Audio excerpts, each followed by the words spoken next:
Shalom, salam sejahtera dalam nama Tuhan Yesus Kristus. Bapak Ibu, apa kabar pada hari ini?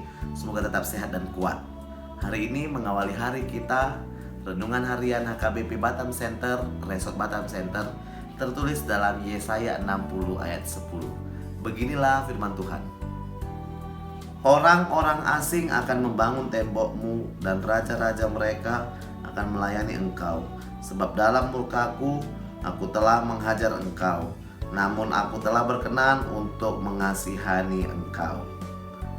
Demikian firman Tuhan. Bapak Ibu, saudara-saudari yang terkasih dimanapun Anda berada, firman Tuhan hari ini mengingatkan kita, atau kita diingatkan kembali tentang bangsa Israel yang di dalam masa pembuangan. Tentang pembuangan bangsa Israel sekalipun sudah berakhir, tapi ini berita yang tidak berakhir bagi kita, dan kita akan tetap mengenangnya. Mengapa?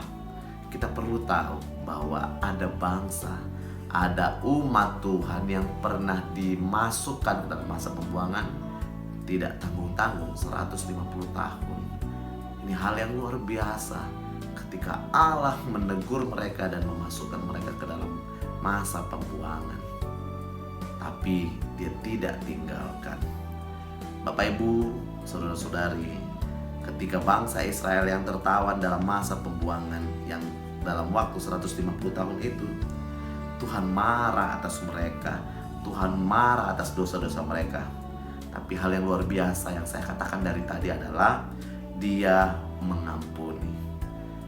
Ini adalah hal yang benar-benar Tuhan sudah menghukum, tapi Dia mengampuni. Dia bukan bimbang, Dia bukan tidak konstan atau tidak konsisten dengan apa yang Dia sampaikan. Dia bukan tidak konsisten apa peraturan yang Dia sudah ucapkan. Tapi ini adalah kebaikan Tuhan tentang di tahun-tahun akhir Yesaya, di mana adanya penghiburan, adanya pengharapan bagi bangsa-bangsa itu, bagi mereka yang di dalam masa tawanan. Dan yang luar biasanya lagi, bangsa-bangsa lain yang turut serta membantu memperbaiki tembok-tembok mereka yang rusak. Maksudnya adalah ketika mereka sudah hancur, ketika mereka sudah berada di dalam masa yang tidak baik, tapi akhirnya mereka bangkit. Tuhan utus banyak bangsa-bangsa untuk mereka bisa bangkit. Tuhan tidak diam atas orang-orang yang sudah Dia hukum. Artinya teguran Tuhan, Dia tetap bertanggung jawab atas itu. Dan yang luar biasanya adalah Dia suruh juga untuk orang-orang di sekitarnya membantu.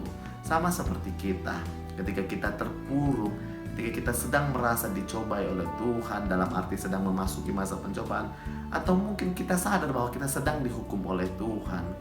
Ketika kita dihukum, kita tidak ditinggalkan, Dia tetap mendampingi kita.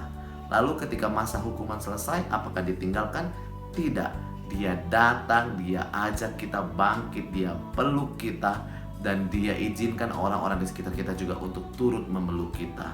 Orang-orang yang sedang terpuruk, orang-orang yang sedang jatuh, dia membutuhkan pelukan, dia membutuhkan bantuan, dia membutuhkan pengasihan. Di sini Tuhan menunjukkan itu hal yang luar biasa.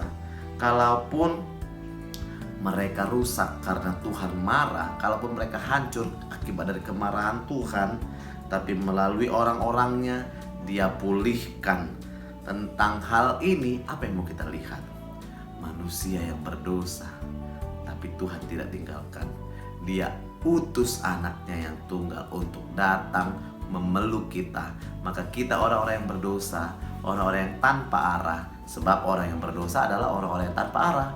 Oleh karena itu, Yesus sebagai Mesias, Dia datang, Dia mau membentuk kita menjadi lebih baik lagi. Dia peluk kita dan Dia tunjukkan jalan kebenaran agar kita juga diselamatkan. Dia datang untuk memberikan pelepasan. Inilah yang luar biasa. Yesus mengampuni dosa-dosa kita. Dia bukan hanya mengampuni, tapi Dia dampingi kita agar kita juga memperoleh keselamatan daripada Dia. Kalaupun dulu kita berdosa, kalaupun dulu kita terpuruk, tapi Dia datang untuk memeluk kita dan mengampuni kita serta menyelamatkan kita. Kiranya Tuhan Yesus memberkati. Amin.